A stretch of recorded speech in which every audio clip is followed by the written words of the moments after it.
Hello everyone, Shubhi tutorial classes में आप सबका स्वागत है। आज के वीडियो में लेके आए हैं फिर एक नया टॉपिक, बदलते परिवार, जिसमें सीटेट और टेट के लिए भी है। ये आगे एग्ज़ाम में आपके काम आएगा नॉलेज के लिए। सीटेट का पेपर तो हो गया है, लेकिन फिर भी हम टेट के लिए आपको तैयार करा रहे हैं। आगे जो बैच होगा उसमें आपकी तैयारी हो जाएगी। सॉरी, थोड़ा लेट हो गया, तो हम ये पूरा टॉपिक ख़त्म करना चाहते हैं, इस वजह से हम ये वीडियो दे रहे हैं आपको। अब आता है बदलते परिवार। ये टॉपिक देख लीजिए। बदलते परिवार में सबसे पहले आता है रंगारेड्डी। रंगारेड्डी क्या है? आंध्र प्रदेश का एक ज़िला है।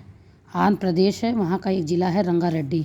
यहाँ के लोग एक विशेष कैंप लगाते हैं। इस कैंप द्वारा कम उम्र की शादीशुदा लड़कियों को फिर से स्कूल भेजने में मदद की जाती है। जो कम उम्र की लड़कियाँ होती हैं, जो शादीशुदा, बाल विवाह हो जाता है, उनको वापस स्कूल भेजने के लिए प्रेरित किया जाता है। इसके लिए इन्होंने शारदा अधिनियम बनाया। शारदा अधिनियम क्या है? बाल विवाह का निषेध है।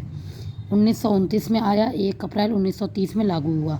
इस अधिनियम के तहत विवाह के लिए लड़कियों की न्यूनतम आयु, फिर ये जो नियम आया इसके लिए न्यूनतम आयु कितने वर्ष की गई? 18 वर्ष। और लड़कों की न्यूनतम आयु 21 वर्ष की गई। किसके एक्ट पे? शारदा अधिनियम। आर्य समाज का मोटो क्या है? स्त्रियों की दशा में सुधार करना। हरविलास शारदा के प्रयत्न से बाल विवाह में निषेध कर दिया गया। फिर आर्य समाज के संस्थापक कौन थे? दयानंद सरस्वती, जिनका बचपन का क्या नाम था? मूल शंकर। मूल शंकर नाम था। ये भी क्वेश्चन आ सकता है। मूल शंकर इसका नाम था बचपन का, दयानंद सरस्वती का। अब देखिए आगे, छू तू तू छू तू तू।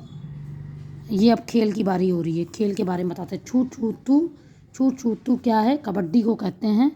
हा डू डू छू किट किट को कहते हैं। हा डू डू छू किट किट को कहते हैं। छू तू तू हु छू तू कबड्डी को कहते हैं। खेलने में बच्चों को लिंग भेद भी होना चाहिए। कबड्डी शारीरिक तथा मानसिक दोनों प्रकार का खेल है। फिर कर्णा महेश्वरी के बारे में थोड़ा सा जान लीजिए। राज्य है आंध्र प्रदेश। 12 वर्ष की उम्र से वजन उठाने लगी। भारोत्तोलन। इनकी 4 बहनें भी वजन उठाने लगी थीं। एक बार में 130 किलो वजन उठाती हैं। 29 मेडल पदक जीती हैं। ओलंपिक खेलों में पदक जीतने वाली प्रथम भारतीय महिला खिलाड़ी हैं। सिडनी ओलंपिक खेल की 2000 में कांस्य पदक इन्होंने जीता। फिर आगे देखते हैं 3 बहन लीला, ज्वाला, हीरा। ये मुंबई की रहती हैं। ये तीनों कबड्डी खेलती थीं, दूसरों को सिखाती थीं। नाम क्या था? लीला, ज्वाला, हीरा। अब आती है फुलवारी की बात। फुलवारी के लिए फूलों की घाटी, जो उत्तराखंड, 9 नवंबर 2000 इसमें करी गई, जिसे हम लोग साइलेंस वैली भी कहते हैं। साइलेंस वैली जो है वो केरल में है। फूलों की घाटी है उत्तराखंड में। मधुबनी पेंटिंग बहुत इंपॉर्टेंट पॉइंट है। और साइलेंस वैली को हम शांत घाटी हिंदी में बोलते हैं, केरल में प्रस्तुत है। मधुबनी पेंटिंग बहुत ही इंपॉर्टेंट है, इसको देख लीजिए। बहुत पुरानी चित्रकला है। इसका विकास बिहार राज्य में मधुबनी किले में होने के कारण चित्रकला नाम पड़ा। यहाँ के लोग त्योहारों तथा खुशियों के मौके पर घर की दीवारों पर आंगन में चावल की घोल से रंग बनाकर चित्र बनाए जाते थे। रंग बनाने के लिए हल्दी, फूल तथा बेलों के रंग का इस्तेमाल किया जाता है। इसमें ये मधुबनी पेंटिंग में यूज़ होती है। गुलदावरी, जीनिया फूलों से रंग भी बनाकर कपड़ों में रंग किए जाते हैं। जीनिया जो फूल है, गुलदावरी है, वो आप कपड़े भी इससे कलर कर सकते हैं। इत्र का आविष्कार कहाँ हुआ? नूरजहाँ की माँ असलम बेगम ने किया इत्र का। उत्तर प्रदेश का कन्नौज जिला इत्र के लिए मशहूर है। कन्नौज जिला इत्र के लिए मशहूर है। गुलाब जल व ग्लिसरीन बराबर मात्रा में मिलाकर नींबू डालकर त्वचा पर लगाने से त्वचा कभी फटती नहीं है।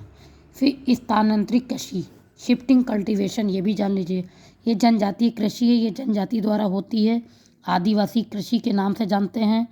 सिलस तथा ब्लम के झाड़ियों को जला दिया जाता है। भारत में इस कृषि को झूम कृषि भी कहा जाता है।